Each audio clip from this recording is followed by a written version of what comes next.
السلام علیکم، میں ہوں ثاقب محمود اور آپ دیکھ رہے ہیں اپنا یوٹیوب چینل پوسٹ پیڈیا۔ دوستو، آج میرے کالم کا عنوان ہے جوں کا توں۔ چاچا چند میرے کالج کے زمانے کا ایک کردار تھا۔ وہ ڈپریشن، غربت کا مارا، خود ازیدگی کا شکار ایک مظلوم شخص تھا۔ وہ دوسروں کی ہر زیادتی، ہر ظلم، ہر توہین کا بدلہ اپنے آپ سے لیتا تھا۔ لوگوں نے چاچا چند کے نام سے اس کی چھیڑ بنا دی تھی۔ پنجابی زبان میں تھپڑ کو چنڈ یا چپیڑ کہتے ہیں۔ چاچا چند کو چاچا چند اس لیے کہا جاتا تھا کہ اسے جب بھی کوئی چاچا چند کہہ کر چھیڑتا تھا تو وہ غصے میں آ جاتا تھا، اور وہ پہلے خود کو گالیاں دیتا تھا اور پھر اپنے منہ پر تھپڑ مارنا شروع کر دیتا تھا۔ وہ اس دوران روتا جاتا تھا، اپنے آپ کو ماں بہن کی ننگی گالیاں دیتا تھا اور اپنے منہ پر تھپڑ مارتا جاتا تھا، اور لوگ ہنستے جاتے تھے، یہاں تک کہ اس کے منہ، دانتوں، ناک سے خون بہنا لگتا تھا۔ چاچے کا بیوی بچہ کوئی نہیں تھا، والدین فوت ہو چکے تھے، صرف ایک بہن تھی۔ وہ بیچاری گالیاں اور چیخیں سن کر ننگے پاؤں دوڑتی ہوئی گلی میں آتی تھی، چھیڑنے والوں کو بددعائیں دیتی تھی اور اس کا ہاتھ پکڑ کر اسے شانت کرنے کی کوشش کرتی تھی۔ وہ اپنے پلو سے اس کا منہ صاف کرتی تھی اور اسے بچے کی طرح اپنے سینے سے چمٹا لیتی تھی۔ چاچا چند ہچکیاں لے لے کر روتا تھا، پورا محلہ کھی کھی کر کر ہنستا تھا، اور آخر میں دونوں بہن بھائی روتے ہوئے، منہ صاف کرتے ہوئے گھر واپس چلے جاتے۔ وہ دونوں چھوٹے سے پرانے مکان میں رہتے تھے۔ بہن نے بیٹھک میں کریانے کی دکان بنا رکھی تھی۔ وہ ان دونوں کا واحد سورس آف انکم تھا۔ بہن بھائی کو اندر بند کر کے سارا دن دکان چلاتی تھی، شام کو ہانڈی روٹی کا بندوبست کرتی تھی، اپنے ہاتھ سے بھائی کو کھانا کھلاتی تھی، اور یوں یہ دونوں رو دھو کر سو جایا کرتے۔ یہ دونوں بہن بھائی محلے کی واحد انٹرٹینمنٹ تھے، چنانچہ لوگ آتے جاتے ان کے گھر کے سامنے کھڑے ہو کر چاچا چند کا نعرہ لگایا کرتے تھے۔ یہ سن کر چاچا چند کمرے میں بے چین ہو جایا کرتا تھا۔ اس کی بہن جولیاں پھیلا کر تنگ کرنے والوں کو بددعائیں دیتی تھی۔ محلے کے بزرگوں کو بہن بھائی سے ہمدردی تھی۔ وہ نوجوانوں کو بدتمیزی سے روکتے رہتے تھے، مگر جوان خون کہاں سمجھتا ہے، چنانچہ پورے محلے کے بچوں اور جوانوں نے اسے تفریح گاہ بنا رکھا تھا، اور وہ انہیں جہاں نظر آ جاتا تھا وہ چاچا چند کے نعرے لگانا شروع کر دیتے۔ وہ ابتدا میں غصہ کنٹرول کرنے کی کوشش کرتا تھا، لیکن جب اس کا بلڈ پریشر بڑھ جاتا تھا تو وہ اپنے منہ پر تھپڑ مارنا شروع کر دیتا تھا۔ لوگ ہنستے تھے، اس کا جنون بڑھ جاتا تھا۔ ڈاکٹر کا خیال تھا وقت گزرنے کے ساتھ اس کا جنون کم ہو جائے گا۔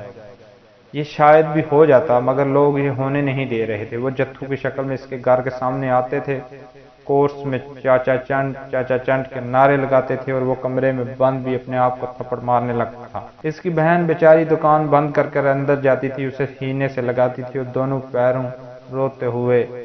چاچا چند کا اختتام بہت ٹریجک ہوا۔ بہن دکان کا سودا خریدنے کے لیے منڈی گئی ہوئی تھی، چاچا چھت پر مرچیں سکھا رہا تھا اور اسکول سے چھٹی ہو گئی۔ بچے بستہ لے کر واپس آ رہے تھے، انہیں چھت پر چاچا نظر آ گیا۔ انہوں نے گلی میں کھڑے ہو کر چاچا چند کے نعرے لگانا شروع کر دیے۔ چاچا انہیں اور پھر اپنے آپ کو گالیاں دینے لگا۔ گالیاں سن کر بچوں کے نعروں میں جوش آ گیا۔ چاچا نے تھوڑی دیر بعد اپنے منہ پر تھپڑ مارنا شروع کر دیے۔ بچے اچھل اچھل کر کورس میں چاچا چند کہنے لگے۔ چاچے کا جنون بڑھنے لگا۔ یہ تماشا دیکھ کر محلے کے نوجوان بھی بچوں کے ساتھ شامل ہو گئے، اور یوں تماشا تھیٹر میں تبدیل ہو گیا۔ چاچے کی بہن گھر پر موجود نہیں تھی، لہذا اسے کنٹرول کرنے والا کوئی نہیں تھا۔ چاچے کا جنون بڑھتا رہا، یہاں تک کہ وہ چھت کی منڈیر پر آ کھڑا ہوا۔ اس نے اپنے آپ کو طویل گالی دی اور نیچے کود گیا۔ نیچے گلی میں پانی کا نلکا تھا، وہ سیدھا نلکے پر گرا۔ نلکے کا پائپ اس کے سر پہ ترازو ہو گیا، اس کا جسم پھڑکا، اس نے نلکے کے ساتھ لٹکے ہوئے دم دے دیا۔ ہجوم پر سکتہ طاری ہو گیا۔ یہ سکتہ ایک بچے نے توڑا، اس کے منہ سے نکلا، اوئے چاچا چند مر گیا جے۔ ہجوم نے جھرجھری لی، سارے بچے نوجوان بھاگ گئے۔ وہاں گلی میں اس کی لاش اور اس کا جنونی خون رہ گیا۔ چاچا چند دنیا سے رخصت ہو گئے۔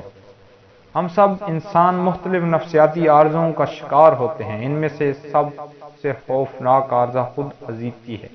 اس کا شکار اپنے آپ کو تکلیف دے کر لذت محسوس کرتا ہے۔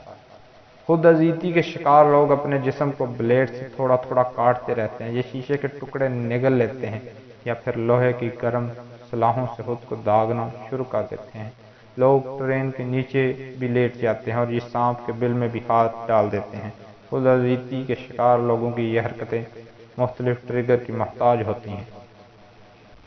یہ لوگ جو ہی ٹریگر دیکھتے ہیں یہ اپنے آپ کو کاٹنا چھیلنا شروع کر دیتے ہیں۔ چاچا چند بھی خود اذیتی کا شکار تھا اور چاچا چند کا فکرہ اس کے لیے ٹریگر کی حیثیت رکھتا تھا۔ یہ لفظ جو ہی اس کے کان کے پردے پر گرتا تھا اس کا دوران خون تیز ہو جاتا تھا، وہ اپنے منہ پر تھپڑ مارنے لگتا تھا۔ چنانچہ اس بیچارے کا انجام وہی ہوا جو عموماً ایسے کیسز میں ہوتا ہے۔ یہ بیماری صرف افراد کو نہیں ہوتی بلکہ بعض اوقات قومیں بھی اس خود اذیتی کا شکار ہو جاتی ہیں، اور جب یہ اس مرض کا شکار ہوتی ہیں تو پھر اس کا نتیجہ وہی نکلتا ہے جو اس وقت اس ملک کا نکل رہا ہے۔ ہم سب الحمدللہ مسلمان ہیں، ہم سب عاشق رسول بھی ہیں۔ ہم میں کون ہوگا جو حرمت رسول کو اپنی زندگی سے اہم نہیں سمجھے گا؟ مسلمان تو پیدا ہی عشق رسول کے ساتھ ہوا ہے۔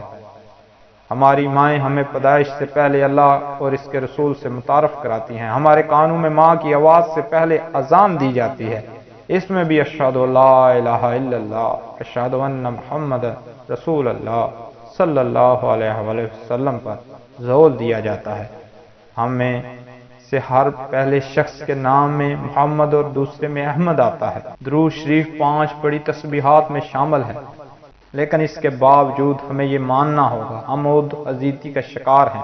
ہمارا مرض اس قدر بڑھ چکا ہے کہ کوئی بھی پاگل شخص دنیا کے کسی کونے میں بھونکتا ہے اور ہم یہاں اپنے منہ پر تھپڑ مارنا شروع کر دیتے ہیں۔ گستاخی فرانس میں ہوتی ہے، لیکن سڑکیں ہم اپنی بلاک کر بیٹھتے ہیں، گاڑیاں ہم اپنے لوگوں کی توڑ دیتے ہیں، دکانیں، گھر، ایمبولینس ہم اپنے بھائیوں کی جلا دیتے ہیں، موبائل فون، انٹرنیٹ بھی ہم نے اپنا بند کر دیا ہے۔